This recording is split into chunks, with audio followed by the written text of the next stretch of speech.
हरिओम। सबको welcome, happy new year. आज नया साल है, 1 जनवरी 2025। सबके अंदर एक नए उद्दीपना, एक भावना, एक उमंग है। पटियाला चिन्मय मिशन की तरफ से भी अभी विष्णु सहस्त्रनाम 11 से 1 बजे तक है। सब भक्त अपने अपने भावना, एक नया संकल्प लेकर के पूजा करेंगे। हजारों नामों के साथ अर्चना करके पूजा होगी। उसके बाद सब मिलकर के प्रसाद सेवन। आज नया साल की तरफ से भी मैं आपको सबको स्वागत संवर्धना ज्ञापन कराता हूँ। Best wishes for a new year, happy new year. चलिए, आज के जो टॉपिक हैं, भगवान। अच्छा, कल जो भगवान बताया था कि मैं चातुर्वर्ण्य के कर्ता होते हुए अकर्ता हूँ, भगवान ये क्या बताया? आपने कर्ता भी बताया, आपने अकर्ता भी बताया। कुछ समझ में नहीं आता है भगवान। पहले बोलते हैं कर्ता, फिर कहते हैं अकर्ता। तो ये जो अकर्ता बोलते हो वो कैसा है? तो चलिए, 14 नंबर में आंसर दे रहे हैं कि मैं कर्मों के कर्ता रूप में, तुम मुझे समझ रहे हो पारमार्थिक दृष्टि से। ये तो व्यवहारिक दृष्टि से समझते हो।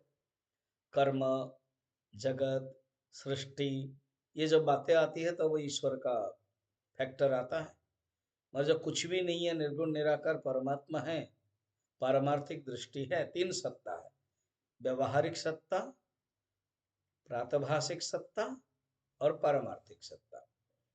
व्यवहारिक सत्ता जो व्यवहार चल रहा है, आप है, हम है।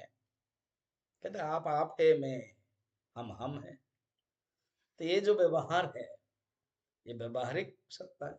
जब हम अपनी कल्पना करते हैं, स्वप्न देखते हैं, तो उसमें सचमुच कोई वस्तु, कोई जागतिक वस्तु नहीं है, फिर भी जगत हमारे लिए है। उस समय भी दुख होता है।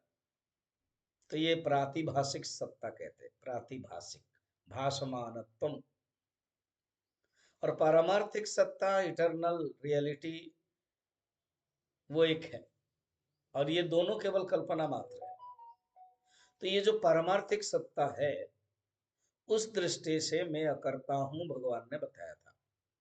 अब इसी को ही आगे बढ़ रहा है कि सचमुच कोई कर्ता मैं नहीं हूं। उस तत्व का जो रहस्य है, सुन लो। श्लोक नंबर 14। श्री भगवान उवाच न मां कर्माणि लिम्पन्ति न मे कर्म फल स्पृहा इति मां योऽभिजानाति कर्मभिर्न स बध्यते। असली रूप में अर्जुन जो करता है मैं नहीं हूँ, और मुझे कोई भी कर्म लिप्त नहीं करता है। तो ये जो कर्म मुझे लिप्त नहीं करता, क्योंकि मैं करता नहीं हूं ना, मैं अकर्ता रूप में हूं। तो जब मैं अकर्ता रूप में हूं तो कर्म मुझे लिप्त नहीं करता है, और मेरे अंदर कोई कर्म फल की इच्छा भी नहीं है। अच्छा, कर्म फल की इच्छा किसके रहते हैं? जिसके अंदर, जो मन के अंदर कनेक्शन है, जो करता है, जो मन के स्टैंडर्ड में है। मैं तो मन से परे हूँ, परमात्मा मन से परे है। अवांग मनस गोचरम, उपनिषद में कहा गया। वाणी और मन से परे हो।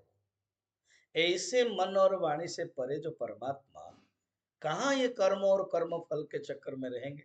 इसलिए भगवान स्पष्ट कर रहे हैं यहाँ पर 14 नंबर श्लोक में कि कर्म में मैं आसक्त नहीं होता हूँ।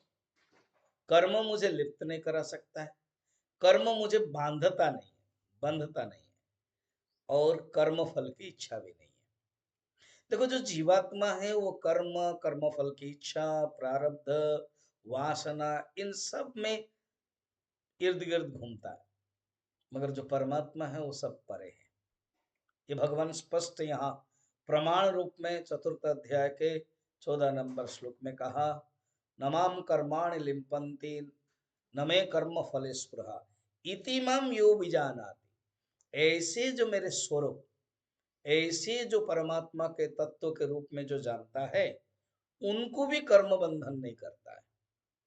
अर्थात आत्मा निर्गुण निराकार तत्व स्वरूप ऐसे मुझ वासुदेव वसुदेव नंदन कृष्ण के स्वरूप को जो जानता है वो अपने आत्मा को ही जानता है। ऐसे जो जानता है अर्जुन, उनको भी कर्म बंधन में नहीं पड़ते हो और कर्म बंधन उनको होता नहीं है।